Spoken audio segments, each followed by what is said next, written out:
Welcome back to the Deep Digger Sports Pod. I'm your host, Drew. My other host right here next to me. What's up? It's D. Good to see you again. Be sure to hit that like button. Be sure to subscribe to the pod.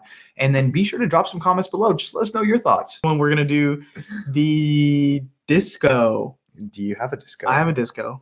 I got one. So the Deep Dig Disco, short for Discovery, is where we talk about something we discovered this week.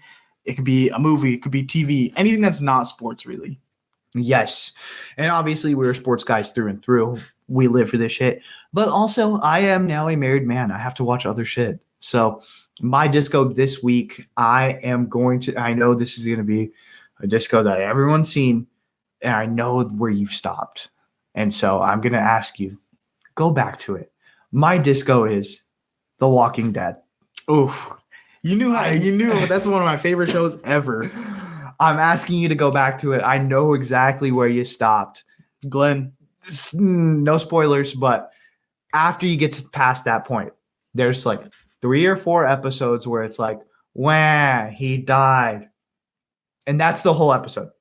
Once you get past those episodes, it really starts to pick up. You start to see the storyline with Negan really progress, the saviors, like the interworkings of it.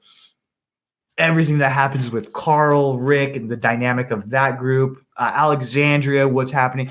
It's so awesome. So I highly suggest picking up The Walking Dead after that point. I think it's so awesome. I'll say too, even if you're not even a fan of that season, keep moving forward through it, because there's a season with this group known as the Whisperers, yes, who wear like zombie masks and move amongst the dead. And that season is one of the best seasons in the show. And then you get into the spinoffs.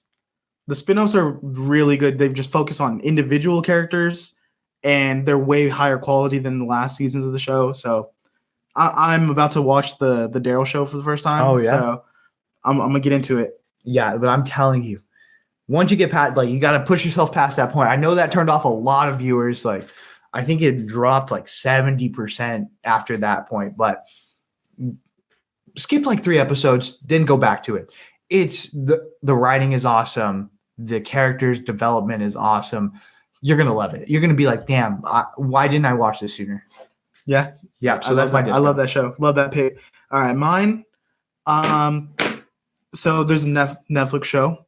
If you were a fan of like the Alice in Borderland kind of vibe, those shows, Sweet Home is one of my favorites. I think it's honestly I liked it better than like a Squid Game and like Alice in Borderland. This was my favorite kind of Netflix show.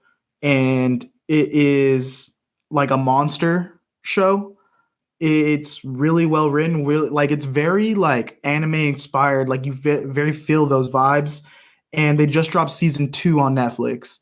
So I don't want to give away too much of the story, but if you like monsters, you like fucking cool anime stuff, this is live action, and I think it's done really well. Watch Sweet Home. Watch Alice in Borderland too, but I think Sweet Home is my pick. Yeah, and both can be found on Netflix. Stream it right now, and be sure to hit Sponsor that us, Netflix. Be sure to hit that like button. Drop some comments. Let us know what you're watching, and then also hit subscribe. Come on. Later.